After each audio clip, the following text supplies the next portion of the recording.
Haya jamani, ayawe imekuwa leo nimeleta sasa aluminium profile. Aluminium profile inafungwaje, inakuaje? Ndo kama hii unavyoiona, unacheki inapotembea, unacheki mbwembwe zake. Basi hii ni aluminium profile.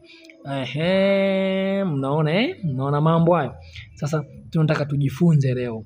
Inakuaje, inaanzaje, inakuaje mpaka inatembea au inasimama ama ina mbwembwe gani? Kama mnavyoona jamani, akaunti yetu inaitwa Mote 282. Usisahau kusubscribe na kulike na kushare, okay? Sasa leo nimekuja hapa kuandalia kipindi kizuri kabisa. Kipindi hichi leo tunataka tujifunze namna ya kufunga aluminium profile. Aluminium profile ni design ya taa ambazo zinaweza zikatembea ama zisitembee. Kwa hiyo inatokana na wewe mwenyewe umechukua mkanda wa aina gani. Sawa. Sasa aluminium profile hii huwa ni mikanda midogo kama snake light, lakini huwa inafungwa na power supply. Na zipo zingine ambayo hazitumii power supply. Nadhani kipindi kijacho nitawaletea. Kwa hiyo tuanze somo letu. Aluminium profile kama hii ziko za aina nyingi. Ziko nyeusi, zipo za silver, na zipo za bei tofauti tofauti. Kwa hiyo wewe mwenyewe utavokutana na bosi wako na mtavopatana ndivyo itavyokuwa. Lakini leo hatujaja hapa kuzungumzia bei. Leo tumekuja hapa kujifunza jinsi gani inatakiwa kuwekwa. Kama mnavyoona, hii ni kodo yetu ya yellow, sawa? Nikisema yellow maana yake inamaanisha ya kukunja. Kwa hiyo sasa kuna vitu vingi vya kujifunza. Kuna hii hapa, hii ni signal. Hii hapa ni power supply, sawa? Kwa hiyo leo tutazungumzia signal pamoja na power supply. Kwa nini aluminium tunatumia power supply? Tunatumia power supply kwa sababu yenyewe inatumia volti 24, haitumii volti 240. Ndio maana lazima umeme uingie upozwe ndipo uingie kwenye mkanda. Na kile kidude cha kwanza tulichokileta pale, kile kidude kile ni signal, kwa sababu huu mkanda unatumia switch kama switch za kawaida. Huu mkanda unatumia switch ya sensor. Switch ya sensor ni ipi? Switch ya sensor ndio kama ile ambayo nilionyesha awali. Sawa? Okay, twende hatua kwa hatua. Sawa. Hii power supply ina terminal upande mmoja 3 ambao ni live, neutral na AC. Sawa? Upande wa pili ina hasi 2, ina chanya 2. Maana yake unaweza kuweka mikanda miwili ikatumia kwenye power supply moja. Kumbuka, power supply hii ina volti 200. Kwa hiyo unapoweka mikanda yako, hakikisha umejua mikanda inaingia mingapi. Okay? Kwa nini nasema hivyo? Kwa mfano hii power supply hii inaweza kubeba mikanda miwili. Kila mkanda mmoja una mita 10. Lakini kawaida ukitaka kazi yako idumu au power supply yako isibutuke, tunafanyaga mita hii volti 200, wati 200, watts so volti, wati 200, tunaweka mkanda mmoja wa mita 10. Tosha. Hatuwezi kuweka miwili hapo. Lakini kama mkanda mmoja wa mita 10 umeugawa sehemu mbili tofauti, unaweza kutumia kwenye power supply hiyo moja. Nadhani hapa tunaelewana Ni kwamba power supply hii ina wati 200 na kuna wati 400. Lakini kwa sisi tunatakiwa tutumie vizuri kwamba tuweke kwenye wati 200, tuweke mkanda mmoja wa mita 10. Kwa sababu tukiweka mkanda mmoja wa mita 10, maana yetu ni nini? Maana yetu ni kwamba tunataka tufanye kwamba power supply isielemewe, iwe na uwezo mkubwa wa kuweza kudumu kwa muda mrefu. Kwa sababu tunaweza kuweka mikanda miwili na ikafanya kazi, lakini je, ikihiti inaweza ikabutuka. Kwa cha msingi cha kufanya, unaweka mkanda mmoja wa mita 10, na kama ni mkanda mmoja wako wa mita 10 unaugawa mara 2, yani 5. Haina haja kuchukua power supply mbili. Hiyo ambapo hapa utakuta kuna hasi 2 na kuna chanya 2. Kwa hiyo kama kuna hasi 2 na chanya 2, maana yake unaweka tofauti. Mkanda wa kwanza unaweka hasi na chanya, mkanda wa pili hasi na chanya. Sasa kuna kitu kingine hapa inabidi tuwe makini kidogo. Umakini huu ni kwamba hapa katika power supply utakuta hasi imeanza chanya, alafu hasi. Kivipi? Ngoja nionyeshe kidogo hapa. Nichotaka kuonesha ndio hiki hapa. Sasa angalia kwa makini sasa hapo. Umeona kwa huku nyuma, huku ndo power supply unapoingia, ambapo kuna button ngapi? Kuna tundu 3, ambayo ya kwanza ni S, ya pili ni neutral, ya tatu ni live. Sio, unaona vizuri hapa? Ya kwanza ni S, unaona bwana. Kwa hiyo sasa hapo tukishamaliza hapa kwamba tundu ya kwanza ni AC, ya pili ni neutral na ya tatu ni live. Huku ni sehemu ya power ambao kwa sisi hapa tukiangalia ni upande wa nini? Upande wa kulia, wa kushoto. Unaona upande wa kushoto. Sasa tunakuja kwenye upande wetu wa kulia. Upande wetu wa kulia ukiwa makini zaidi hapo unaona kuna hasi mbili, kuna chanya mbili. Sasa hapo kwenye hasi mbili na chanya mbili, yani tunamaanisha ni kwamba hapa kuna mikanda miwili ambayo inatakiwa itoke. Lakini sasa usije ukapagawa katika hiyo mikanda miwili, wewe ukajikuta ukaweka mikanda yako mitatu au minne. Sawa, kwa sababu hii ina wati 200. Kwa ukizidisha mikanda lazima itabutuka. Itahiti, itaungua. Kwa cha msingi kama tulivyosema mara kwanza kwamba kwenye wati 200 tufunge mkanda wa mita 10 tu au mita 12, sizidi zaidi hapo. Ukizidi zaidi hapo unamtafutia Mungu maneno, kwa sababu lazima itabutuka. Kwa hiyo hicho ndio kitu cha msingi cha kuzingatia katika kufunga mikanda. Kwa hiyo lazima ucheze na power supply. Kwa hiyo kama mikanda yako ni mingi au ina zaidi ya mita 12, basi lazima upate yenye wati 400 uifunge. Na kama za wati 400 hakuna, basi utenganishe kila mkanda mmoja ufunge na kwa size ambayo unaona wewe inafaa. Lakini kama utafuata kama sisi tunavyosema, basi pia mkanda mmoja ufunge wati 200. Nadhani kipengele hicho tumekimaliza. Tunafuata kipengele kinachofuata. Sasa katika hapa jinsi ya unapoanza, kwa sababu huwezi kumkuta mtu wa sealing akakuwekea hiyo. Wapo wanaoweza kukuwekea na wengine hawezi kukuwekea. Kwa hiyo kama hawawezi kukuwekea, inabidi sasa kuwa makini. Unabidi uwe makini vipi? Lazima uanze kupiga mahesabu jinsi gani ya kuweka. Kwa hiyo lazima kwanza upate katikati. Kwa mfano, eneo labda unaweza kukuta lina 80. Kwa hiyo unakata na kuwa 40. Sawa? Ukikata likiwa 40 ile tena unaigawanya mara mbili, ambapo unapata mkanda wa kulia na mkanda wa kushoto. Hapo sasa ukishapata hivyo, kuna kitu kingine kinachukua kifuate.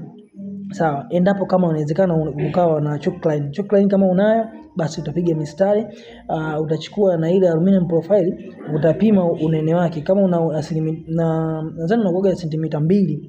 Kama sentimita 2, basi unachora unene wa sentimita 2, unakata. Kwenye kukata kuna aina nyingi za kukata. Unaweza kukata na msumeno au unaweza kukata kwa kutumia kisu. Kwa hiyo utaangalia wewe kitu ambacho kinaweza kuwa sahihi na ukakata na aluminum yako ukaifunga. Sawa, chengine sasa ni lazima uwe na kitu cha kufungia. Sawa? Okay. Sasa hebu tuishie kwanza kwa hapo, afu tutaendelea. Muone hichi kitu hichi kitu kinakaa kwenye ule mkanda. Hichi ni nini? Ukikiona ni kama kidude, lakini hichi ni signal, ambayo signal hii inakuwa kwenye switch ambayo ipo pamoja na mkanda. Lakini kila kitu kimoja kinauzwa peke yake. Sawa? Lakini leo hatukuja hapa kutadiliana bei ya hizo vitu. Sawa? Leo tumekuja kuelekezana ni nini kinaweza kufanyika. Hichi ni kidude ambacho kiko sehemu, kuna kwenye mkanda mwishoni kule kuna sehemu ya kuingia power na kuna kisehemu cha kuchomeka hichi kama unavyoona hapa mbele. Hapa mbele kinakuwa na signal pamoja na switch. Switch yake haina mkanda, haina waya. Sawa? Haina waya, lakini inakuwa na mawasiliano zaidi ya hichi kiswitch. Kwa hiyo inapokuwa na hichi kiswitch, maana yake ni kwamba hichi kiswitch ukibonyeza tu button ina sense kwenye kile kidude. Inaposense kwenye kile kidude ndio kinawasha mkanda. Sawa? Kile kidude ndio kinawasha mkanda. Kinapowasha mkanda ndio unawaka. Sawa? Sio tuko pamoja. Baada ya mkanda kuwaka, yani hichi baada ya kupata signal kwenye switch ndio mkanda unawaka. Kwa hiyo baada ya mkanda kuwaka ndio inakuwa kama switch ya kawaida. Tunabonyezaje? Na hii switch ina jinsi gani ya kufungua? Haifungulii tu kawaida. Hii switch ina mambo kidogo tofauti. Kwanza ni ngumu, alafu iko stili sana. Yaani kwamba inajishika sana. Kwa hiyo sasa inabidi wakati unabandua uibandue kwa utaratibu ili uweze kubandua ndani, kwa sababu ndani katika ile switch kuna kitu. Ngoja nikuoneshe. Umeona hiki hapa ndani kuna betri. Hiyo betri ni lazima uchomoe. Kuna kitu cha kuchomoa. Nikisema kitu kuchomoa, maana yake kuna plastiki. Plastiki hiyo ikoje? Ipo kama hivi. Kama hii hapa. Sasa ili uione vizuri, ngoja nikuoneshe jinsi switch inavyobanduliwa. Sawa? Umeona hapo switch tunavyoibandua. Lakini sasa hapa inataka utaratibu, kwa sababu hii imekamata, haina misumari, lakini ile roki zake ndo zimeshika. Kwa hiyo ndio makini sana kwenye kubandua hii switch. taratibu, kama na testa ama unavuta, lakini kwa taratibu, kwa sababu muda wote kinaweza kukatika. Kitapokatika itakuwa ni tatizo lingine. Kwa hiyo ni lazima uwe makini kwenye kubandua, aidha uombe ushirikiano kwa mtu mwingine, ama aidha ufanye vyote unavyoweza, lakini kwa utaratibu. Sawa? Haya, hapa tunataka tufungue ndani ili tutoe ile plastiki ambayo inafanya ile beti isitumike, kwa sababu kama isingekuwa ile plastiki, ile beti ingekuwa inanyonya na kuisha. Kwa hiyo tunachotaka hapa kubandua ili tutoe ile plastiki, ili tutoe ili signal iendelee. Sawa? Ndio kubandua. Umeona pale ile beti? Ile ndio beti sasa pale. Kwa ile beti pale tunachomoa ile karatasi. Muone ile nylon tumeshuka ili hapo. Baada ya kutoa ile nylon, maana yake sasa switch yetu inakuwa iko free kwa ajili ya kufanyaje? Kwa ajili ya kuendelea kufanya kazi. Unaelewa? Switch yetu inakuwa iko free kwa sababu ya kuendelea kufanya kazi, kwa sababu kile kinachotenganisha kwamba switch isifanye kazi tumeshakitoa. Sawa? Kama tushakitoa, maana yake sasa switch yetu inaweza kuendelea kufanya kazi, ina maana inaweza kuoperate vizuri na kuendelea kufanya kazi. Sasa kama kumbuka ninachokuambia ni kwamba switch yetu hii haitumii waya. Kwa hiyo maana juu kwenye power supply, ukitoka body, wewe unapeleka umeme moja kwa moja pale kwenye power supply. Unaingia kama tulivyokubaliana pale kwenye N na L. Sawa? Alafu kwenye ule mkanda pale juu mwishoni, kwenye aluminum profile mwishoni, pale ndio tunachomeka kile kidude ambacho kitakuwa na sense pamoja na nini? Na pamoja na switch ya chini. Issue hizi kazi yetu inakuwa imekamilika. Sasa pale kwenye switch kuna vidude ambavyo wewe utakuwa unavibonyeza kama hivi. Sasa hapa kwenye speed, maana yake ndo kama vile unavyoona mikanda ya taa, main taa inavyokwenda speed, labda viko viroborobo vinusunusu, hapa ndo kwenye speed. Sasa unaongeza iende zaidi ama iende taratibu. Hapa kwenye on na off ni sehemu ya kuzima na kuwasha. Hapa kwenye mode, hapa ni sehemu ya kubadilisha mitindo ya taa iwake vipi. Si unanipata? Kwa hiyo sasa kama umewasha iwake kidogo, yaani vifungu vidogo, viende haraka viende taratibu, hapa kwenye speed. Kwenye kuzima ni off hapa, lakini huzimi kama button, yenyewe unashikilia. Sawa? Kwa hiyo ndio jinsi inavyofanya kazi. Sawa? Kwa hiyo umeona kama hapa inavyotembea hiyo. Aidha iwake hiyo, unaona hiyo inavyoenda pale sasa kwenye speed, kwamba hiyo mistari iende haraka ama iende taratibu. Hiyo ni button ya speed. Katikati off na on ni kuzima na kuwasha. Sawa? Ni kuzima na kuwasha. Sasa kipindi kijacho tulitamani tujifunze vitu tofauti. Sasa comment zenu ndio zitatufanya kwamba kipindi kijacho tujifunze nini. Kwa hiyo na nategemea kupata comment zenu ndivyo nijue kwamba kipindi kijacho tulete nini ama tujifunze nini. Kipi ambacho watu hawajaelewa tukirudie kwenye kufundisha ili watu wakielewa. Dhumuni letu kubwa ni kufanya watu ambao hawezi kufika katika site mbalimbali kama hizi au kupata vitu kama hivi, basi hii ndio njia rahisi ya wao kupata na kujifunza. Kwa hiyo tunasubiri comment zenu kwamba tujifunze nini kipindi kinachofuata.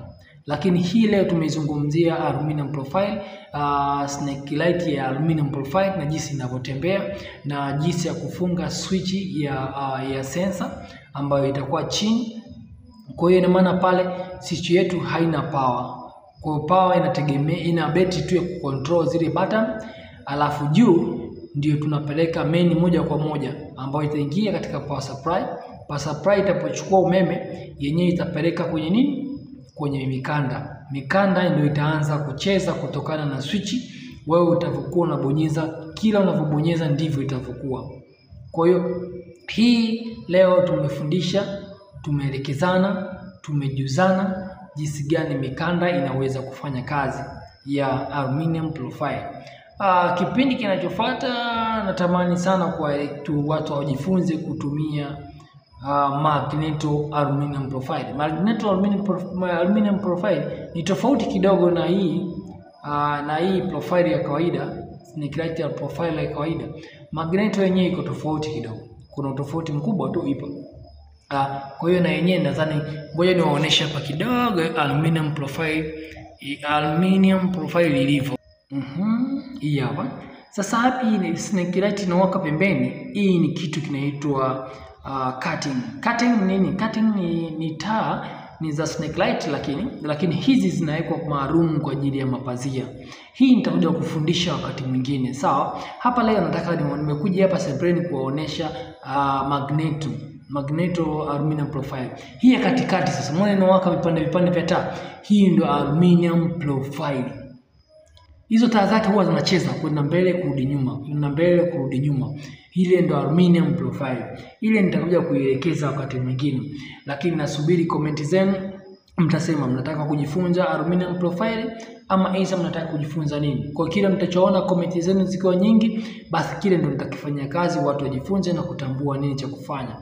Asanteni sana jamani, naombeni mjitahidi sana kutoa comment zenu ili tujue tujifunze nini, aluminum profile magneto ama tujifunze nini. Nyinyi comment zenu ndio tutafanya sisi tujifunze nini. Asante sana, karibuni sana katika Mote 282. Ni kipindi chetu kwa ajili ya kujifunza sana vitu vya umeme. Vitu vya umeme. Usisahau kushare, kulike, kucomment. Comment yako ni muhimu sana. Asante, nadhani niwaache sasa hapa mkiangalia mikanda. Bye bye.